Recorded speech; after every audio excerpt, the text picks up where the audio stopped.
The jacket looked like it belonged in a museum, until the Marines saw the patch sewn into its sleeve. Late afternoon sun slanted across the base gate, painting the asphalt in gold and long shadows. The wind came dry and steady, 5 knots brushing dust against the boots of the guards posted at the checkpoint. Their radios crackled with routine traffic. Beyond the gate, trucks idled in line, a hum of engines and orders called down the road. An old man walked up alone, step deliberate, shoulders square. His jacket was frayed at the cuffs, faded to a dull green-gray, fabric worn thin by decades of use. To the young Marines on duty, it looked out of place in a world of pressed uniforms and new gear. "ID, please. State your purpose." The lance corporal at the gate lifted his chin, tone clipped. The old man produced a card without a word, steady hand betraying none of the weight of years. His eyes, pale and unreadable, lingered on the Marine before him. Behind the gatehouse window, a private whispered, "Echo 2, we got a visitor." His voice carried just enough curiosity to make the others turn. 2 Marines leaned against the sandbagged position watching. One snorted. "Guy looks like he walked out of a surplus store." Another chuckled. "Bet he tells stories about Nam that never happened." The man in the jacket heard every word but said nothing. He waited, still as stone, as the guards passed his ID back. Then Lieutenant Marcus Cole strode out from the gate office, sharp in his uniform, boots polished, jaw set with authority. He gave the old man a once-over, unimpressed. "Sir, this is an active duty base," Cole said, voice tight. "If you've come here looking for a tour, this isn't the place." The old man finally spoke. His voice was quiet, gravel threaded with steel. "I didn't come for a tour." Cole narrowed his eyes. "Then why are you here?" The silence stretched. The veteran's gaze drifted past the lieutenant, toward the parade ground just visible through the fence line. Finally, he said, "Because this place remembers things it doesn't say." Cole scoffed. "That's not an answer." From the corner, a younger Marine leaned in, whispering. Priest Ethan Lee, barely 19, couldn't keep his eyes off the man's jacket. The stitching at the sleeve caught the light.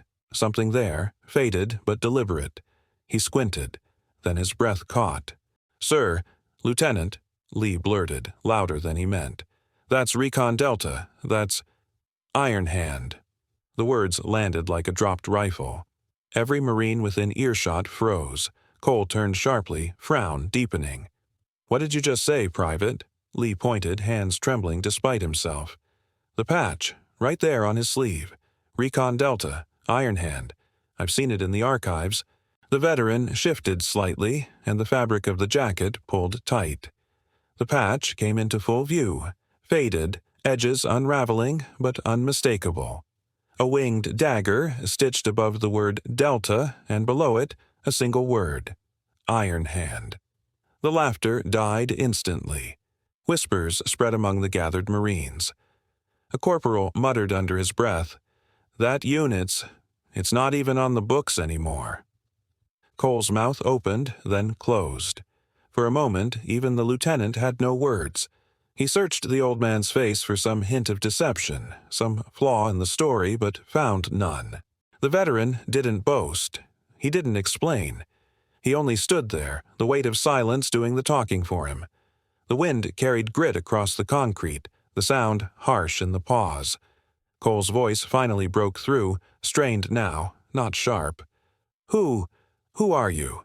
The man looked at him. "Name's Jack Harlan. Call sign was Iron Hand. That's all you need to know." The name meant nothing to Cole, but to Sergeant Riley Torres, who had joined the gathering, it carried weight.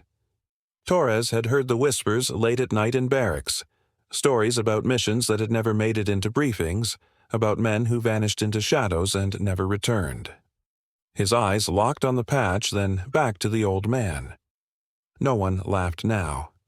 Even the radio chatter seemed to fade as if the air itself had gone still.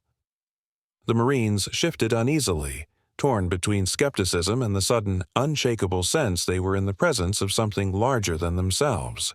Jack Harlan gave no speech, offered no explanation. He only pulled the jacket tighter around his shoulders and stared past the gate, as though he could still see a battlefield that none of them would ever know. The base that had moments ago treated him as a relic now stood suspended in an uneasy silence, the weight of the patch commanding more authority than rank or regulation. The old man finally stepped forward, and not one Marine moved to stop him. And as he passed, Pirtley whispered what the others were too shaken to say aloud. What if the stories were true? It was the question hanging in the air, the one none of them could shake. And it was only the beginning of the story Jack Harlan had carried for decades, the story they were about to hear. The young Marines leaned closer, unsure if they were hearing a war story or a confession from a ghost. The sun was sinking low, shadows lengthening across the motor pool where Jack Harlan had been escorted. Word had spread quickly after the patch was revealed at the gate. Marines drifted closer, drawn by curiosity. Some came with folded arms and skeptical smirks. Others came with quiet eyes, sensing something different in the old man's presence. Jack sat on a low concrete barrier, his faded jacket draped around him like a second skin. He hadn't volunteered anything, but when the silence stretched too long, Fit Ethan Lee asked the question no one else dared. What does it mean? The patch, Recon Delta, Iron Hand. The old man studied the boy. Then his gaze slid past him, catching Torres in the crowd. The sergeant's face carried no mockery, only the weight of recognition. Jack's voice came slow, reluctant. It means I walked where most didn't come back. Lieutenant Cole crossed his arms. His tone was sharp, dismissive. Stories. Every base gets visitors with stories. You'll have to do better than that, old man. Jack's eyes narrowed, but he didn't bite back. Instead, he let the memory surface. Night of a moon quarter, U-200 hours, wind 12 knots cross. I was glassing a ridgeline at 600 meters waiting for a convoy that never should have been there. His hand shifted slightly as if feeling a rifle's weight again. M40 bolt action, night scope. Sidearm suppressed M1911. I can still smell the oil on the steel. The Marines exchanged uneasy glances. He had given details with the precision of an after-action report. No vague bluster, just distances, times, numbers. Sergeant Torres finally spoke. Who was your spotter? Viper 3, Jack answered without hesitation. Good man, didn't make it back. For the first time, Cole faltered. He searched for a flaw, something to tear down the story, but the cadence in Jack's voice was undeniable. Steady, clinical, too exact to be invention. Jack leaned forward, his tone tightening. We weren't supposed to exist. They told us if we were caught, we were ghosts. No names, no units, no extraction. His eyes flicked up at them, sharp as a knife's edge. They called it Silent Dagger. The words cut through the crowd like a shot. Torres froze. He had heard the phrase whispered once, late at night, from a grizzled gunnery sergeant who said it was a myth, a cautionary tale. A unit that vanished into the dark, leaving no record. Officially erased. You can't just say that name, Torres said quietly, his voice a notch lower. That was never on paper. Never in the logs. Jack's jaw tightened, because they didn't want it to be. Cole barked a sharp laugh, but it cracked around the edges. That's convenient. An erased mission? You could say anything now. Jack's reply was calm, too calm. There were 12 of us. 5 came home. We left everything else on the other side of that line. The silence that followed was heavy. Even Lee, still half disbelieving, felt his chest tighten at the weight in the man's tone. Jack wasn't bragging, he was confessing. One of the corporals muttered, My uncle once told me. He heard of Silent Dagger, said it was a story they used to scare boots. No story, Jack said. His eyes were distant now, fixed on something only he could see. It was a night you don't forget, no matter how hard you try. He described the movement in the dark, the way the unit crawled through brush slick with dew, how the radio static whispered in their ears. He spoke of the convoy, enemy trucks rolling through the valley, engines low, lights cut. The shot he took, wind drifting 12 knots across, the bullet finding its mark 600 meters out. And then the chaos. The way return fire stitched the night sky with tracers, the radio call breaking. Iron Hand, this is Viper 3. Copy last. Jack's voice trembled only once. He never heard me answer. The Marines listened, transfixed. Even Cole said nothing now. The authority in Jack's tone had shifted the balance, and the lieutenant's clipped confidence seemed suddenly thin. When Jack finished, the night had settled fully. A chill came with it, cutting through the group as though his story had left frost in the air. He let the silence sit. He didn't ask for belief, didn't try to prove himself. The details had done that on their own. Torres finally gave a slow nod. Silent dagger. They said no one survived that. Jack's eyes burned with quiet fire. 5 of us did, and we never spoke of it again. The young Marines didn't know whether to fear him or salute him. What they did know was that nothing about the man in the faded jacket was ordinary. He had carried a battlefield inside him, and now a piece of it lay at their feet, and in the hush that followed, one truth settled over them all. The jacket was no relic. It was a flag of a war they were never meant to know. But the final test of respect would not come until he stood face to face with the colonel herself. No order was given, yet every Marine on base rose to their feet.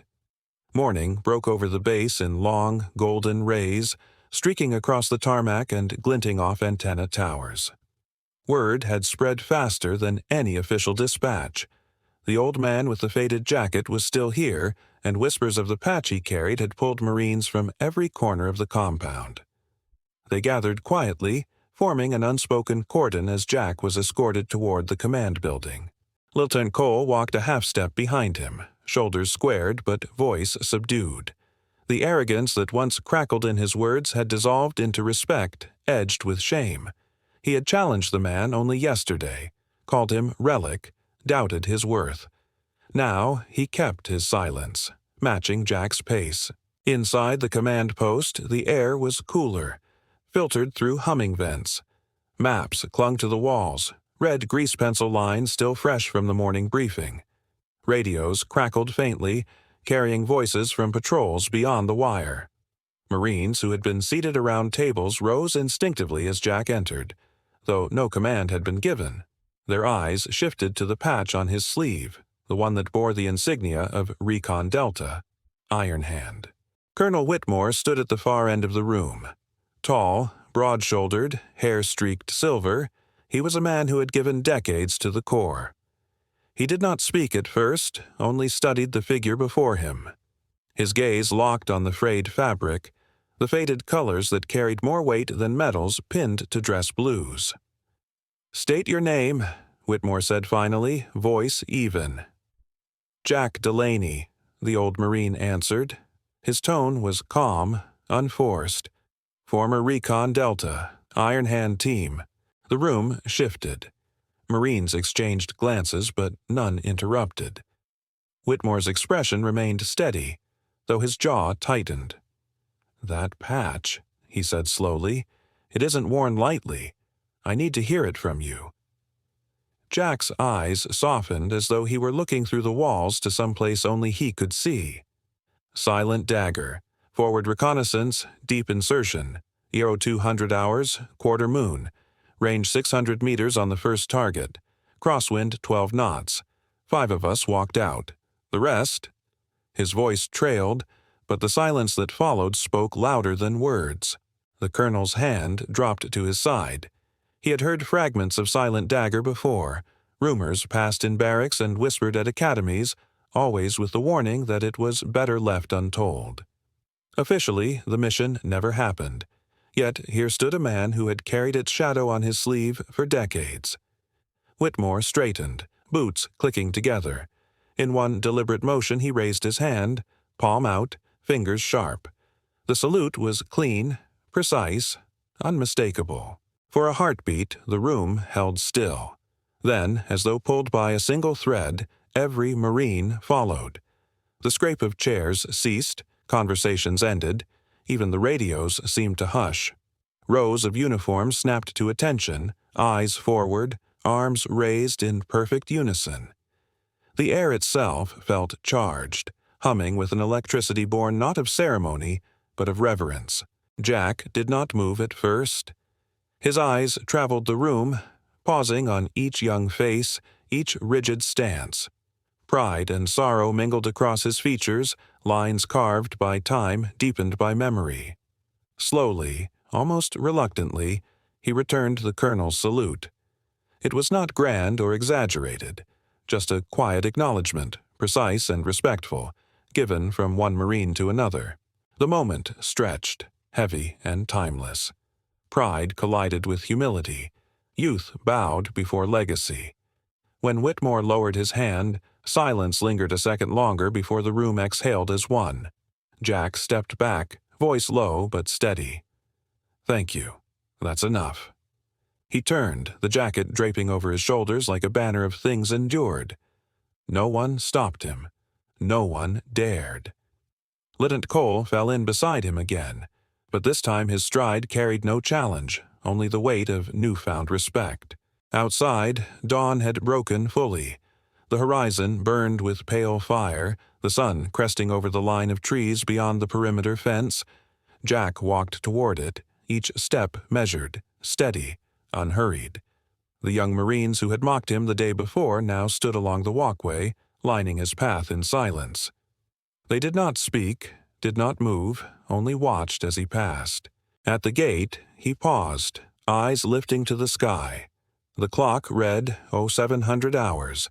The base carried on its rhythm behind him, but in that single stretch of time, the Corps had stopped to honor a man few had ever known, yet all now recognized. He gave no speech, offered no final words. He simply adjusted the faded jacket, nodded once, and walked out into the rising sun. The legacy of Silent Dagger had stepped beyond the wire, leaving behind not myth, but memory that would endure in every Marine who had stood at attention that morning. And though the base would return to its routines, nothing within those walls would ever see a faded jacket the same way again.